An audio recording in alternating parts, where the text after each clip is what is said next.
pour une Martinique qui se relève par elle-même. Ce texte n'est pas un programme politique, ce n'est pas une promesse électorale, ce n'est pas un discours de plus. C'est une invitation. Une invitation adressée à chaque Martiniquais, homme, femme, jeune adulte, adolescent, enfant, qui a senti un jour que quelque chose ne tournait pas rond sans pouvoir nommer quoi. Ce quelque chose a un nom désormais. C'est l'absence d'un pacte fondateur entre nous. Ce manifeste propose de le construire, ensemble, maintenant. Socle 1. Exister. Le droit premier. Est-ce que tu existes vraiment? Pas au sens biologique. Tu respires, ça c'est certain. Mais est-ce que tu existes, au sens plein du mot? Est-ce que tu te lèves le matin avec le sentiment que ta vie, ta voix, ta présence ont une valeur en elles-mêmes, sans avoir besoin que quelqu'un te le confirme? Pour beaucoup d'entre nous, la réponse honnête est non. Et ce n'est pas une faiblesse personnelle, c'est une blessure collective très ancienne. On nous a appris de 1000 façons différentes et souvent silencieuses que notre valeur dépendait du regard des autres, du regard de la métropole, du regard du voisin, du regard du patron, du regard des réseaux sociaux aujourd'hui. Un enfant qui grandit dans ce système apprend vite une règle non écrite. Tu vaux ce qu'on te dit que tu vaux. Et quand personne ne dit grand-chose, ou pire, quand ce qu'on dit est négatif, l'enfant puis l'adulte finit par douter de sa propre existence. Exister, ce n'est pas être visible, ce n'est pas être applaudi, ce n'est pas être validé. Exister, c'est savoir profondément, tranquillement, fermement que ta présence sur cette terre a une valeur qui ne dépend de personne d'autre que toi.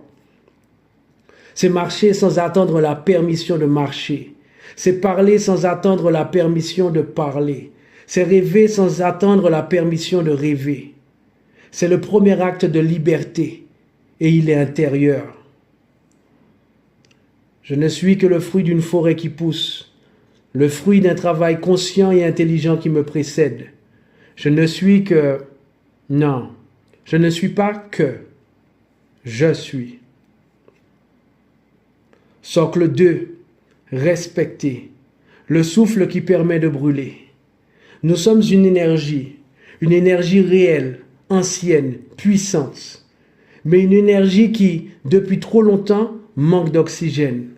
Cet oxygène, c'est le respect. Le respect dont il s'agit ici n'est pas une question de bonne manière. Il est bien plus profond. C'est la reconnaissance que chaque être humain a une valeur intrinsèque, indépendamment de sa réussite, de son statut, de sa couleur, de son quartier, de son niveau d'éducation ou de l'opinion de son voisin. Le respect de soi, avant tout. On ne peut pas donner ce qu'on n'a pas. Un peuple qui ne se respecte pas lui-même cherche inconsciemment la validation ailleurs, dans les titres, dans les apparences, dans la comparaison permanente avec l'autre. C'est exactement ce cercle-là que nous brisons. Le respect de l'autre, comme miroir. Quand tu te respectes vraiment, tu n'as plus besoin d'écraser l'autre pour exister. Le respect de l'autre devient alors naturel. Pas une obligation morale, pas une règle imposée, une conséquence logique de ton propre ancrage.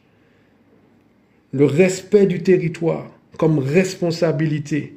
Un peuple qui se respecte respecte aussi ce qu'il habite, son environnement, son histoire, ses anciens, ses enfants, sa langue, sa terre. Le territoire ne se développe pas par décret, il se développe quand ceux qui le peuplent sentent qu'ils en sont responsables parce qu'ils s'y reconnaissent et s'y respectent. Nous sommes l'énergie, le respect est notre oxygène. Sans lui, nous existons, mais nous ne brûlons pas. Socle 3. Viser. La vision et le mindset ambitieux. Le pacte. Un territoire n'est pas seulement une île, une terre, un paysage. C'est ce qu'un peuple décide d'en faire. Quand un peuple sait où il va et qui il veut devenir, le territoire vit. Quand il ignore, le territoire existe, mais il ne vit pas vraiment. Ce que nous observons, depuis trop longtemps, La Martinique avance sans cap clairement défini. Ce n'est pas une question d'intelligence. Les Martiniquais sont capables. Personne ne peut le nier. Ce n'est pas non plus une question de ressources. Le territoire en a. C'est une question plus profonde et plus silencieuse. Nous avons perdu deux choses essentielles sans même nous en rendre compte. La première est une vision commune, un horizon partagé vers lequel marcher ensemble. La seconde est un mindset ambitieux, une façon d'être, de penser et d'agir qui donne envie d'avancer même quand c'est difficile. L'une a été progressivement remplacée par l'habitude d'attendre, l'autre a été peu à peu étouffée par le confort du statu quo. Ce qui les unit, la vision dit où nous allons. Le mindset ambitieux dit qui nous choisissons de devenir pour y arriver. Imaginez un voyageur avec une carte mais sans l'envie de marcher. Imaginez un marcheur plein d'énergie mais sans destination. Dans les deux cas, on n'arrive nulle part. C'est seulement ensemble qu'ils créent le mouvement. Il n'y a pas de direction sans vision. Je répète, il n'y a pas de direction sans vision. Nous refusons d'avancer à l'aveugle. Nous refusons les promesses sans horizon. Nous refusons les mandats sans cap. Nous posons une exigence simple et radicale. Toute ambition pour la Martinique doit répondre à une question claire. Où allons-nous dans 30 ans? Pas en termes vagues, en termes concrets. Quelle économie? Quelle éducation? Quelle souveraineté alimentaire? Quelle relation à notre histoire? Quelle place pour nos jeunes? Quelle dignité pour nos anciens? La vision n'est pas un luxe intellectuel, c'est la condition minimale d'un peuple qui se gouverne lui-même. Un peuple sans vision subit son territoire. Un peuple sans mindset ambitieux ne peut pas construire sa vision. Les deux ensemble, c'est le seul chemin vers un territoire souverain de lui-même. Bouclier 1. Accueillir la critique. Le miroir que l'on apprend à regarder. Nous avons appris à recevoir la critique comme une blessure, parfois comme une attaque, parfois comme une humiliation, presque toujours comme une menace. Alors nous avons développé des réflexes de survie, le repli, la défensive, le silence, ou pire, la contre-attaque qui évite d'écouter, le déni. Mais voici ce que nous avons oublié en chemin. Une critique n'a de pouvoir sur toi que celui que tu lui accordes. Quand tu sais qui tu es, quand tu existes vraiment, la critique perd de sa capacité à le définir. Elle devient alors ce qu'elle aurait toujours dû être, une information, un angle que tu n'avais pas vu, un miroir que quelqu'un te tend, maladroitement parfois, avec bienveillance parfois, avec malveillance parfois. Ton travail n'est pas de tout accepter, ton travail est de trier. De demander à chaque critique, est-ce que cela me construit ou cherche-t-il simplement à me détruire? Ce qui construit, tu l'accueilles avec gratitude. Ce qui détruit, tu le laisses passer sans le porter. Un peuple qui accueille la critique avec sérénité est un peuple mature. Il ne cherche plus l'unanimité. Il cherche la vérité. Il ne cherche plus l'approbation, il cherche la progression. Bouclier 2. Accueillir l'échec. Le maître que l'on fuyait. L'échec fait peur. Il fait tellement peur que beaucoup préfèrent ne jamais essayer, ne jamais entreprendre, ne jamais proposer, ne jamais se présenter. Parce que si tu n'essaies pas, tu ne peux pas échouer.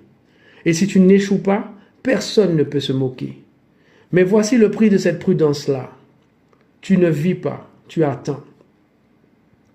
L'échec n'est pas une sentence, il n'est pas une preuve que tu n'es pas capable, il n'est pas la confirmation de ce que tes détracteurs ont dit de toi. L'échec est un rappel à la concentration. Il dit simplement, quelque chose n'était pas aligné. Regarde, ajuste, recommence. Rien de plus, rien de moins.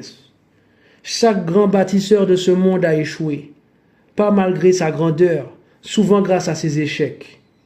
Parce que l'échec bien accueilli enseigne ce que le succès immédiat ne peut pas apprendre. Il enseigne la persévérance, la créativité sous contrainte, la capacité de se relever avec plus de précision qu'avant. Un territoire qui a peur d'échouer ne prend jamais de risques. Et un territoire qui ne prend jamais de risques stagne. Celui qui essaie et échoue mérite plus de respect que celui qui n'essaie jamais.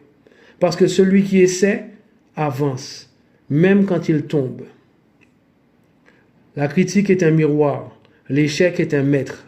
Tous deux travaillent pour toi, si tu choisis de le recevoir debout. Le pacte. Nous sommes l'énergie, le respect est notre oxygène, la vision est notre cap, le mindset ambitieux est notre posture, la critique est notre miroir, l'échec est notre maître. Et l'existence fière et assumée de chacun d'entre nous est notre point de départ. Ce manifeste ne désigne pas d'ennemi, il ne pointe pas de coupable. Il s'adresse à l'enfant de 8 ans qui apprend à se connaître, à l'adolescente de 15 ans qui cherche sa place, au jeune adulte de 25 ans qui hésite entre partir et rester, à l'adulte de 40 ans qui sent qu'il peut encore choisir, à l'ancien de 70 ans dont la sagesse attend d'être entendue. Ici, chacun a sa place. Ici, chacun est nécessaire. Ce n'est pas un rêve, c'est un choix. Et ce choix commence aujourd'hui. Pour une Martinique qui se relève par elle-même.